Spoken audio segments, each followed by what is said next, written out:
Hello,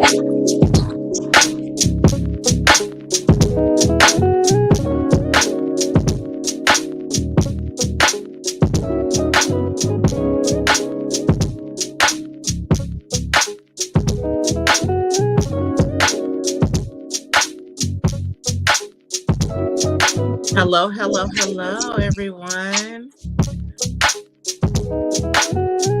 Welcome to Clean Greens Living Live, broadcasted here on Rainier Avenue Radio. It is your host, Queen Bri and Christina. Christina, we got to come up with a hip stage name for you. Chrissy Chris. No, just joking. I can't hear you. There we go. Welcome. Okay. Hello? Yep. Okay. I said you're good at that. Yes, let's come up with a name. Okay. We're gonna come up with we should ask. Who? Your son. Choreo? Okay, I'm gonna ask him. Welcome everybody to this beautiful Tuesday. Oh my gosh, it's a beautiful day out there, and I can't wait to get out there. I've been hustling, trying to do work today. Look, I don't know if I shared this with everybody here. In my household, July is a month of birthdays. It is a birthday every week, and I am tired. Today is Zoe's 12th birthday. Happy birthday, Zoe, if you're listening. So excited to see you grow, excited to share this day with you. Once I wake up and get my life together, I've been up since 7. I've been up, but my brain is still playing catch up.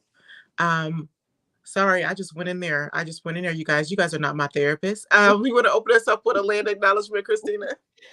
Sure, no thing. Land acknowledgement. We acknowledge that we are on the traditional land of the first people of Seattle, the Coast Salish, past and present, and honor with gratitude the land itself and the Duwamish, Suquamish, Nisqually, Snoqualmie, and Muckleshoot tribes. We also acknowledge what has happened on this land to impact the lives of the Black community in Seattle due to redlining. The systemic and oppressive mechanism of anti-Black racism enacted by the white leaders, politicians, business people, and others robbed Black families of the opportunity to build and pass down generational wealth. To share your own story of home or land loss in the central area of Seattle, please contact us here at Clean Greens on behalf of the Black Dollar Days Task Force, King County Reparations Project, www.blackdollardaystaskforce.org or www.cleangreensfarmmarket.com. You can email or call us. Thank you. Oh, that was good. You did good. You did good, girl. You did better than me because I would have been all flip for the fly burn over those words. Getting better with practice. Right. Look, you done said a word. That has been my my thing lately. Huh? Your mantra. My mantra. It will get perfect over time. Mm-hmm. It does not come out perfect all the time. I started saying this because I just started preaching. And so when I get up there, I always come down feeling like, did it come out right? Did people understand what I was saying? This past Sunday? This past Sunday. And but I was like, you know what, girl, you just started. You ain't gonna come out looking like TD Jakes or Pastor Jeffrey. You got to be yourself and just let it happen. So that's a good lesson to remind everyone and ourselves that everything gets better over time, and it is a practice, and you get good as you practice. And you go through seasons, right? You go through seasons, yes. It's like working. I feel very grateful. I have these little moments throughout the day how life relates to farming and gardening, and it's really amazing. Time, place, season. It's just, it all relates, but it all is so therapeutic, and it reminds you to slow down. Did you did not pull up that clip? That's me preaching. I literally cannot. Like, I look good though. No, that's not the focus. If you guys want to go back, you guys can check it out on New Hope Baptist Church Seattle.org. I spoke. Congratulations too. Thank you. Thank you. I spoke on forgiveness. That's something that, it's been on my mind a while lately, and social media would give us the wrong impressions of what forgiveness means. So I just talked about it. I won't go preaching to y'all again about it. You guys can check it out. Yeah. So Did that's it what I go? was. I just had one thought. Mhm. Did social media portray forgiveness? Like, is it anything related to like cutting people off, or like the Yeah. the cult, what is that called when you cancel Uh, culture? Cancel culture, Is it uh, related to that? Does that come up? burning bridges. You don't have to forgive your mother, sister, brother just because they're your family. I didn't like touch on those specific topics. I did go back and redo a video. I need to invite you to this girls group I have on Facebook. It's just a group of women where we just talk about things, and I made another video. And then if you follow me on I'm not trying to plug myself purposely, guys. If you want to, Woman on the Rise LLC on Instagram, you guys can follow me there. I Hmm. did do a follow-up video, because afterwards there was people, when we talk about subjects like that, I mean, we can go into this real quick. When we talk about subjects of forgiveness, like social media, like she said, will talk about cancel culture, burning bridges, and don't have to give your mother, sister, or brother.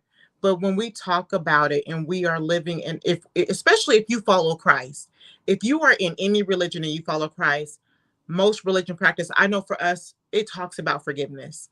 And it says we are all, everyone is deserving of forgiveness, everyone. And forgiveness is just not about saying that the sin or the harm that was caused is right. Forgiveness is about that release of letting go of something, release of letting go of the hurt, the harm that was done to you, because it's done. There's nothing we can go back and take it away. But how do we move forward? You have to release it. You address what happened to you, and you address the situation, but you have to forgive the person, because a lot of the times people are operating in hurt. And then spiritually speaking, we are seeing there are things that we are fighting against that we can't see. And if you have a purpose in life, the enemy will use anyone to stop you from doing that purpose, including your parents, your sister, your brother, your boyfriend, to keep you stuck in this anger, in this situation. You can't move forward.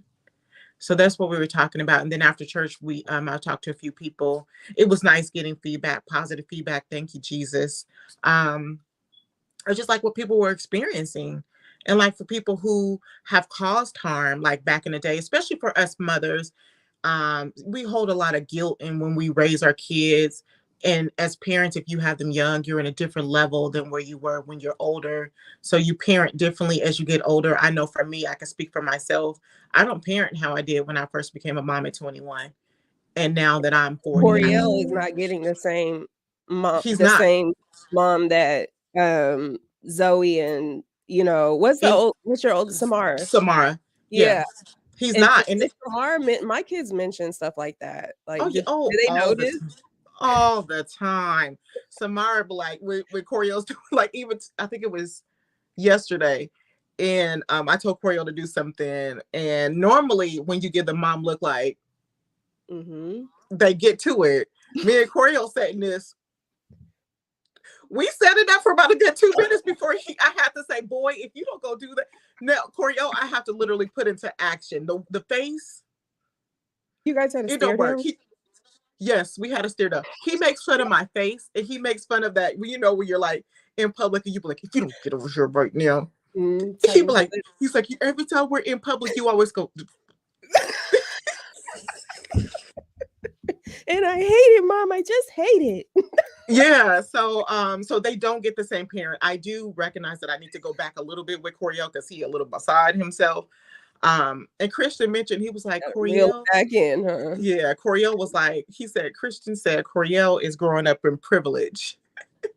Oh, okay. I hear that language. Oh my Yeah. gosh. So it's like, but and so like so going to it is like, and some people have had it worse. Like we just calmed down a little bit, like where we don't feel like we have to attend every argument or discipline every movement. Some people have had it way worse, and they don't know how to let go of that for their parents, and not understand that sometimes your parents are like, back in our day, we grew up with. If you can't talk back to adults, you can't do certain things, or you get a whooping. And so some of those things we struggle with. And then some parents, had addiction problems, or were harmed in certain ways, like molested or raped. And so they're operating in this hurt as Mhm. they raise their kid, and they don't recognize, because they didn't release, let go, that this is harming your kid. And so some people apologize to their kids for that, and some kids aren't very receptive to that.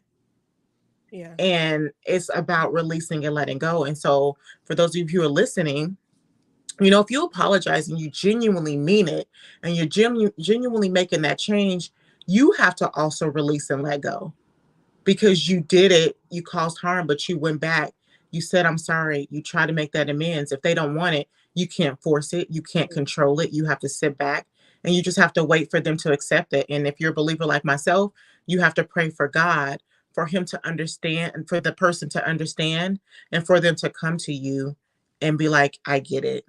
Like my mom, we talk about this all the time. She was not the best mom. That woman was crazy growing up. Now, I wasn't abused to where I was getting burnt like Penny on Good Times, but she used to ground. I used to get whoopings.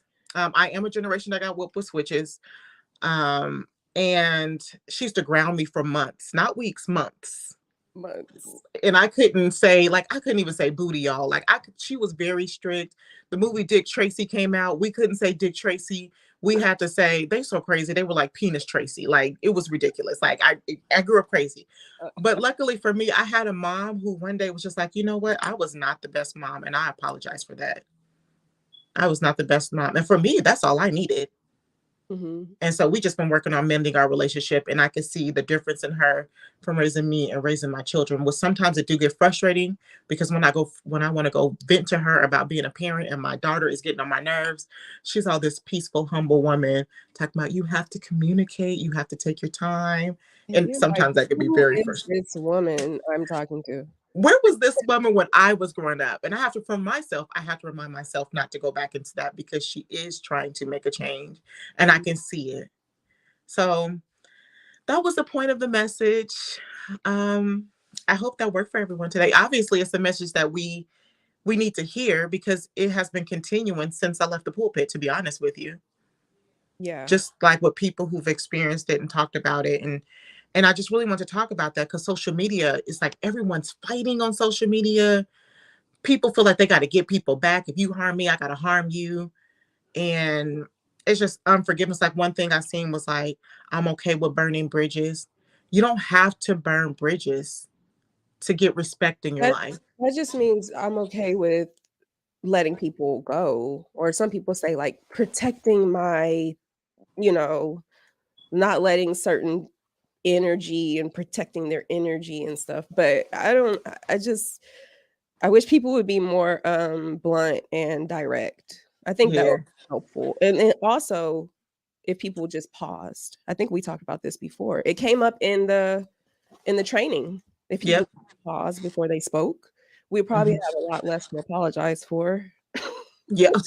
Pause and communicate better. So when we talk about burning bridges, not everybody understands is I'm okay with not having a relationship with them. Some people be like, I gotta burn this bridge and I gotta do all this petty stuff. But it really is about pausing. It's about communication. And even as followers of Christ, there's a scripture that says, be slow to speak, quick to listen. Mhm, Slow to speak, quick to listen. And I talked about that too in the sermon. It's like a lot of people are running around here being mad at people because of communication issues. mhm. You're mad at such and such because they said something that turns you off, but you never took the time to pause, to take in what they were saying and digest it. And just like, and another thing, I guess this is about to be our subject today. We had a whole subject, but look, here we are. Um, Another thing is like when we don't learn to let go of forgiveness, our perception is distorted. And so we are operating in situations with people off of our perception of something else. And these people have no idea what's going on. Like for me, my perception was I just want to read a comment. Love this, brilliant, on point. Everyone on this media platform tells me to step back, take a break, so I want to look, there I go, messing up the thing. Davinia says, love this. Brilliant, on point. Everyone on this media platform tells me to step back, take a break. So I want to take self break to be mindful. I think that's what you said. I'm sorry if I messed that up. Please let me know if I messed it up. But so for me, my what I was dealing with was rejection. So I operated in rejection. I operated in neglect. So when people wouldn't show up for me, I would be so mad at them because they didn't show up for me. I never took into account how busy they could have been or what they could have been going through. But because people didn't show up for me that I love in my life, that was my perception of everyone. Mm-hmm. So that's what I mean by perception. Is like our perception is distorted when we don't learn how to let go, pause, like you said, and Mm-hmm. communicate to clear the air on what is happening. I Because a think lot of times, huh? Oh, I'm sorry. You're talking about perception, but you said something before. You said pause, and we need to take in what they're saying. But at the same time, I feel like if you're not in tune spiritually, you don't have the discernment to fully understand, what you're taking in. That is true. That is definitely true. I get what you're saying. Like, and that's another thing I spoke about. One of the other points was one, because not everybody's in the spirit or in that space to figure it out. So one, with that being said, if you are the person giving that message and trying to clarify what you're saying, and you are being clear and as direct as you possibly can, kind and genuine, and that person's not understanding and still angry, then you have to take that pause back and you have to pray and ask for discernment and understand that this situation may just be dead. But you did what you could to clear the air. You Right. did what you could to not just, to cause the sin or the disruption or the miscommunication. Right. And another thing that I was saying in the sermon was when you're going to have these conversations to get clarification and clarity, you want to make sure you do a check in with yourself. Mm. Are you ready for this? Are you prepared for this? Do you have your points ready? Are you ready to listen? Can you take in their truth and their perception of what may have transpired? And then you want to do a check in with the person. Hey, I wanted to talk to you. Are you in the space to have this conversation? I just wanted to clear the air. And if you're not in this space, how can we schedule some time to have this conversation? And again, if that person doesn't want to have the conversation, at the end of the day, we are only responsible for ourselves. We can only control ourselves. We can't control, like, one thing that was hard for me was controlling the narrative in somebody else's story. Mm. Like I don't want to feel like the bad person. I can't control. I am the wicked West, or what was that bad witch in Wizard of Oz? Wicked I Witch am of the her. West. Yeah. Of people's stories. Was it my intention? No. Hmm. But like you said, if people aren't doing the work, if they're not in a spiritual way, they're not going to understand it. Their perception is something different. And we, as people who are getting this information, we as people who are doing the work, we as people who have the spiritual awakening of it, Hmm. it is our job to control what we can, Yeah. and we in the conversations. And like if we know that the conversation's getting crazy, we got to take our deep breaths. We Hmm. got to step back. We Hmm. got to continue this conversation a different day. Yeah. I spoke with someone recently, and someone else came. I was having a conversation, and then someone else came up, and they were just talking incessantly, and it was all kind of like bad news. And the person I was with, he's actually in mental health. He cut them off so quick, like, all right, well, you have a good day. I gotta go. Something, it wasn't Mhm. like that. But I was like, wow, I really like that, because I feel like a lot of times I'm obligated to listen, and then I start thinking about and automatically, oh, how can I help this person? How can I fix? It's like, no, that's not what you Mm-mm. that is not what you're supposed to be doing. That's not your purpose. It's not, and I sometimes I get for years I got caught up in that, and I just seen something about being a people pleaser where you just feel like you got to take on everything. And just recently, I have been doing the work with myself. Like when it comes to that, like too, it's like, can we pause for a moment and just say, when you're having a bad day and you're going through something, I have to even remind myself when I call my people to check in and be like, hey, do you got a moment? Can I just vent to you real quick? Can I just dump this on you real quick? Do you have this mental capacity to handle this drama real quick? And I don't ask to vent, but I do remember that's good, that's healthy. But I do remember my god sister, she said, "Do you want me to respond or just listen?" And I was That's like, another "Oh, lesson. you can respond." And I really appreciated that.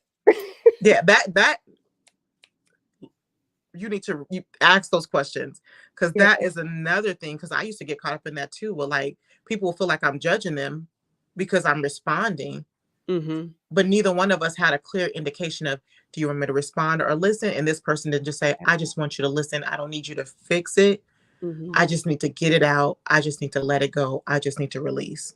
So Mhm. those are some good questions. Ask the person, are they mentally ready? Can they handle what you're about to tell them? Because a lot of the times they're going through something. There's Yeah. plenty of times Yeah. where I was going through something and people called me and just started laying in their problems. Mhm. And so now I'm even heavier because I'm listening to that and I'm dealing with what I have going on. And Mhm. then just remembering for myself, like I'm like you, I'm a fixer. So I'm like, you're telling me a problem. I'm trying to figure out how we can fix it. Yeah. So I'm even getting to the point where I have to take a deep breath and be like, it's not your story. It's not your problem. If they need your help, help where you can and back away. Don't Mhm. get caught up because we're not Jesus. Yeah. We are, I have to tell It's myself such a that. fine line with parenting though. So, can I talk about something I'm going through with my 17-year-old? Yeah. He started construction rotation apprenticeship program that he gets paid for, and we've already established that he is against going to college. He doesn't want to go to college. So I'm like, okay, there's lots of amazing resources and programs and opportunities for youth. So we started this summer before school even ended to see what he could participate in and be paid for. Last summer he did carpentry. So we got him into this construction rotation program and he is hating it. He wants to quit. He refused to go this morning. And I'm like calling on my dad to talk to him, my brother that's out of state, and I'm just like, can you just encourage him to keep going? I had a good conversation with him and he's just like, still, I'm like, okay, are we clear? Do you understand? You cannot quit, and he's like, maybe. And I'm just like, what? What do you mean maybe? So I'm like, how do I deal with this? Like, I really feel like this is where I have to be both, I have to play both roles, but I'm not a father. Like, Well, you so don't have to play both roles as a father and a mother. Just play the mother part. Um, oh look, do you want me to listen or give advice? oh, yeah, Do you no. want us to listen or give advice? No, I want advice. I It's need so all my people. important. I'm just trying to impress on him that this is dealing with your future. We cannot wait until next year when you graduate college to deal with this. We have to start now. You're getting paid. I'm taking him hiking up Mount St. Helen. That's what he wants for graduation. It's a 7-week class. And it's like, come on. I'm going to take you there every morning. Let's do it. Look, I And need his all teacher's parents on to board. His teacher's like, got him a math tutor. So how can I just like I feel like he's back in elementary and I had to physically get him out the car and hand him to the principal because he hated going to school. I need all parents on deck with this advice, because I sometimes wonder if I give the best advice as far as parenting, because I'm hardcore or I'm soft. I think in this instance, for me, it's not working for him, right? It's something he doesn't want to do, but he has to be doing something. He has to be doing something. And I could just tell you with my daughter, it was a struggle after she graduated high school, to get Mhm. her on board. And she's finally on board. So it's kind of one of those things where you kind of got to back off and let him make his decision. So if this is something he doesn't like, okay, you don't like it, you tried it. Now what's next? Because you can't just sit here. I disagree. I don't think this is one of the things I should be flexible on. I think Well, this is one of the things that is really a good opportunity that is great for his future. It's not saying that he has to go into any of these fields of construction, but he should take, the class. And I just like want to demand that he do it, and it's not working. I mean, but another, There's not a lot that I have to even demand. He's such a good kid, like, and maybe that's why it's so hard. And I'm really surprised that he's pushing back like this. Like he's really responsible. And well, we're coming up on time, but we can finish this conversation offline. But one thing we do have to remember is what we think is best for them, because I've been there. What we think is best for them and the opportunities that they have, like we didn't have a lot of opportunities growing up, so we want to push and drive in opportunities. Is their happiness matters the most. And you could push something for him to do because you think it's a good opportunity, but he's wasting his time if he's not going to go into it, and he's not being happy and he's not being fulfilled to where you could stop this and get him involved in something else. Yeah. So those are things to process, and we can definitely figure that out. I mean, not figure it out. I'm not trying to figure it out. We could finish talking about this offline. But that's time, guys. Well, this was a good show. This was a quiz. Look at God. We'll show the photos next time, right? Right. Daniel, hold tight to those photos. You guys, we'll see you next week on Clean Greens Living Live. Thank you. Bye.